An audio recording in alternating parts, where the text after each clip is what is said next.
The first time I met Sister Helen was 50 years ago when I heard that she has an ad in the paper that she was opening a new school for children with learning disabilities. We had been looking at maybe about 15 different places, and this was another one showing a place for sale, and I tore it up. And as I was walking around the school, I kept saying, you had no right to do that.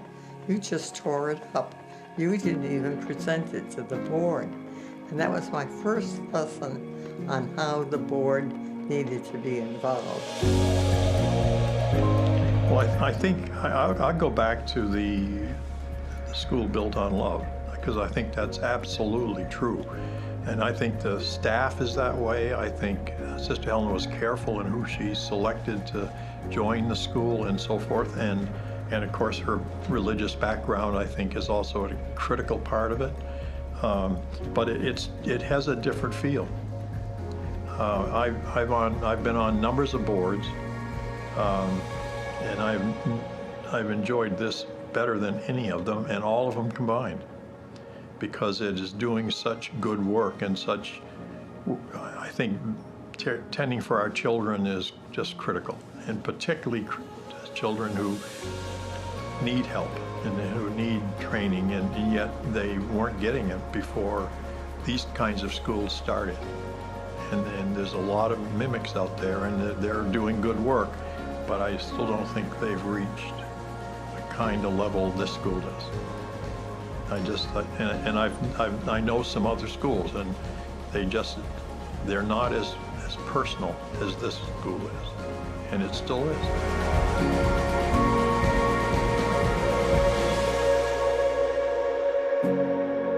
Sister Helen asked me a lot of questions about my son, and then she told me all about her school, what she has a vision of, what they're going to do academically and whatever, and some of the children were going to get one-on-one.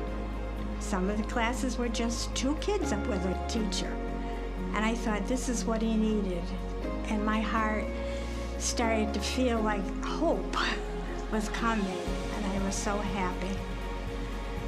And then she shot me a bullet.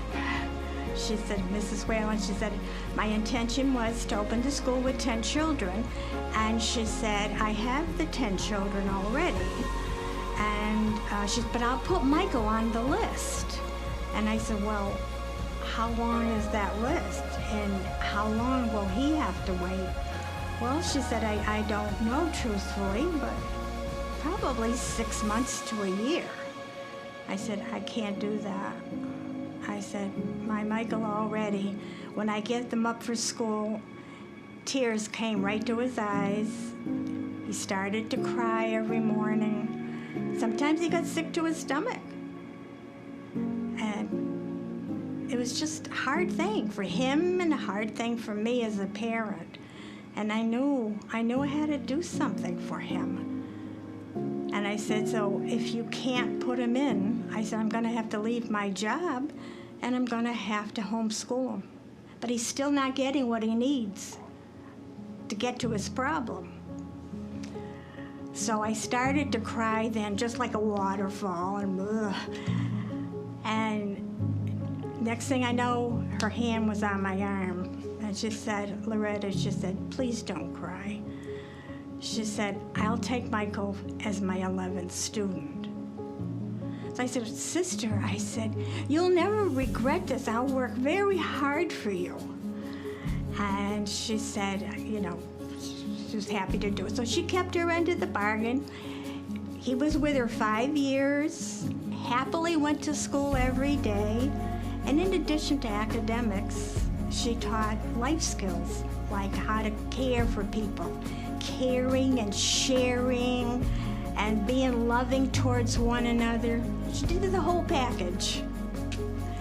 And I kept my end of the bargain. I worked 44 years for her very hard through the Women's Auxiliary, and 15 of those 4 of those years I was the president.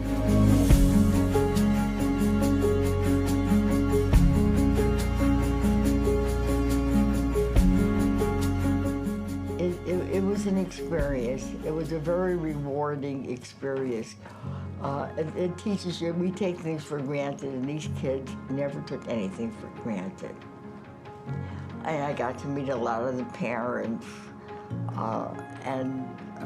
you know, some of the kids that couldn't keep up with the kids while they were walking, I would walk with them, and we would have these really nice conversations about what they were doing, and they were very interesting kids.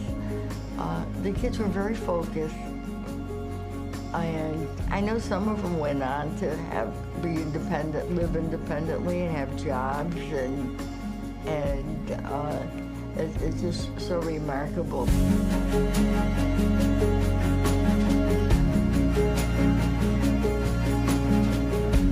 And had a choice between here and a school in New Haven, and there was no choice for me. It was just, this is where I want to be. We were super small. I was told I was the first new teacher in like 10 years. Because it's a family. That's what we are here, and that's why I'm still here. It's a family place, and I think the parents know it, the kids know it. I hope the new staff feel it.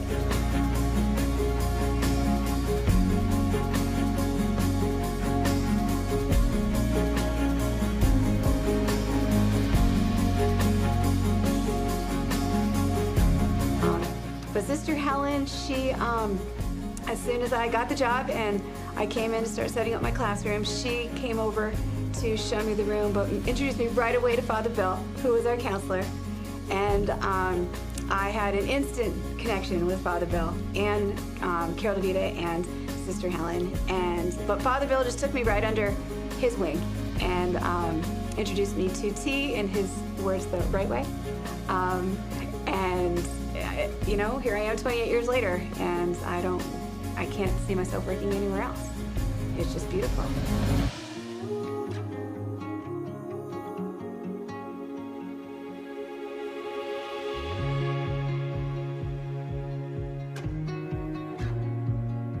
All of the work I've done outside of my work, my work, I mean, like that, this has been by far the most satisfying and positive experiences I've ever had working for this, or being part of this little school. I mean, I just loved her concept and her idea and what she was doing, because at the time, there wasn't anything like it.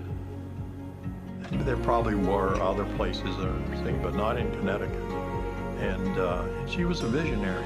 She had just this incredible ability to look to the future and see, and she loved these kids. She loved bringing them along and educating them and doing all of those kinds of things. So it was just an easy decision to make, to say, yes, I'd love to be on the board. I mean, you fall in love with the place when you just know what's happening here.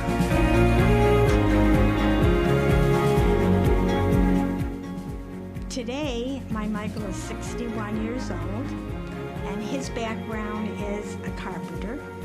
He's considered a finished carpenter also because he can put up that fancy moldings and things like that, as well as everything else. And yes, he's still a kind, he's still a caring, he's still a loving person that any parent would be proud of. And I'll be forever grateful for Sister Helen for her vision and the fruition that she had with the school. She helped not only my son, but hundreds of children. And for that, I'll be forever grateful, and I'll do anything she wants me to do. And she will always have a place in my heart. Never give up. You know, it's with even us adults. We shouldn't, if we have a dream, try to do everything to bring it to fruition and, you know, work at it and trust.